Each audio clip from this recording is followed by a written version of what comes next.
Student कैसे हो आप सभी। स्वागत है आपका हमारे यूट्यूब चैनल में। आज क्वेश्चन नंबर दूसरे के दो पार्ट कर लिए थे। क्वेश्चन नंबर दूसरे का आज तीसरा सवाल देखेंगे। आइए देखते हैं तीसरा सवाल क्या कह रहा है।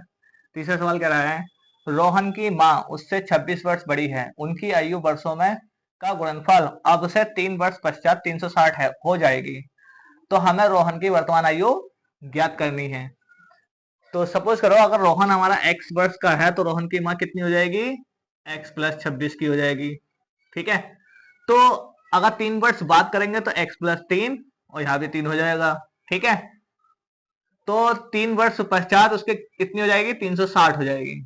तो क्या बोला है इसने, गुणनखंड बराबर 360। तो आपका इस तरह से हमारी इक्वेशन बनकर आएगी। ठीक है, तो ऐसे ही हम सॉल्व करते हैं। लिखो यहाँ पे सॉल्यूशन, माना रोहन की वर्तमान आयु, रोहन की वर्तमान आयु वो बराबर आ गई आपकी x वर्ष।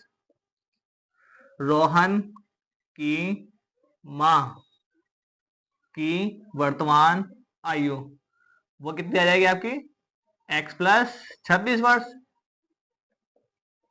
ठीक है, प्रश्नानुसार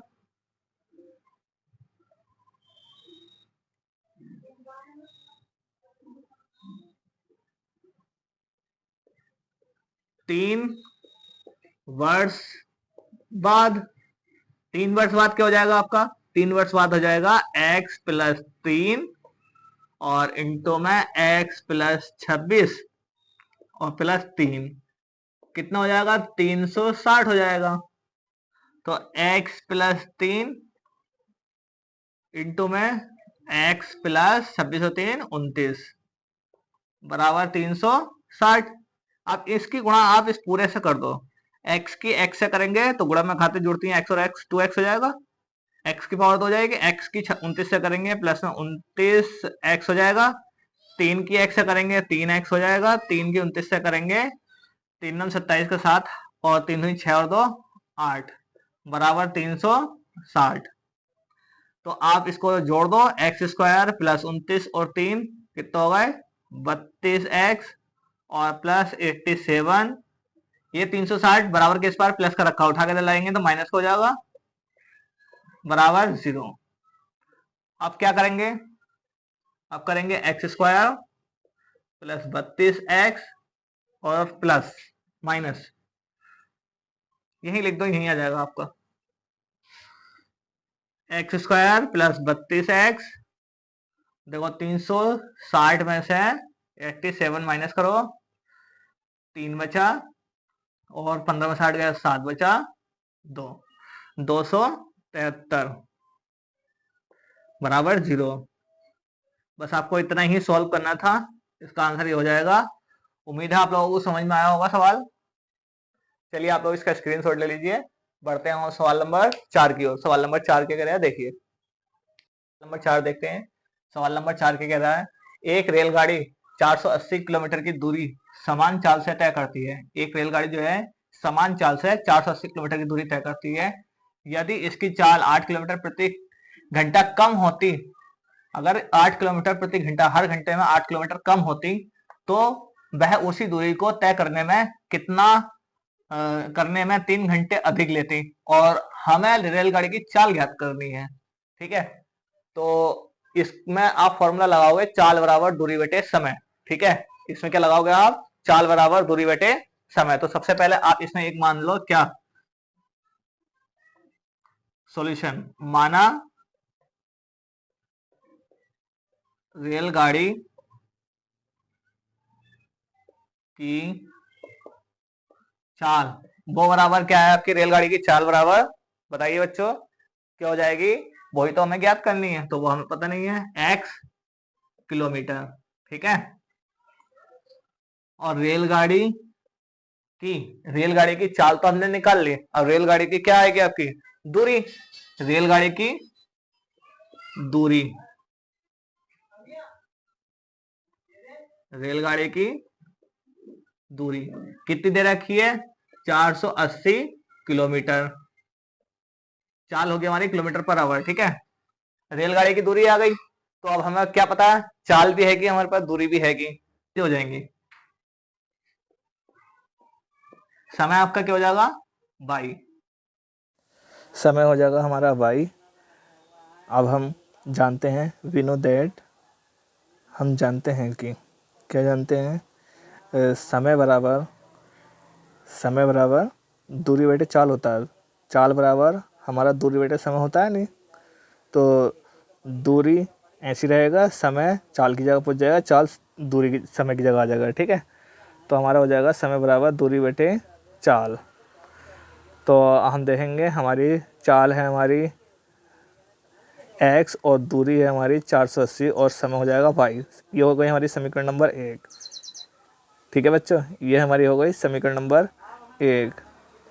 अब देखिए आगे क्या कहा इसने, आगे कहा है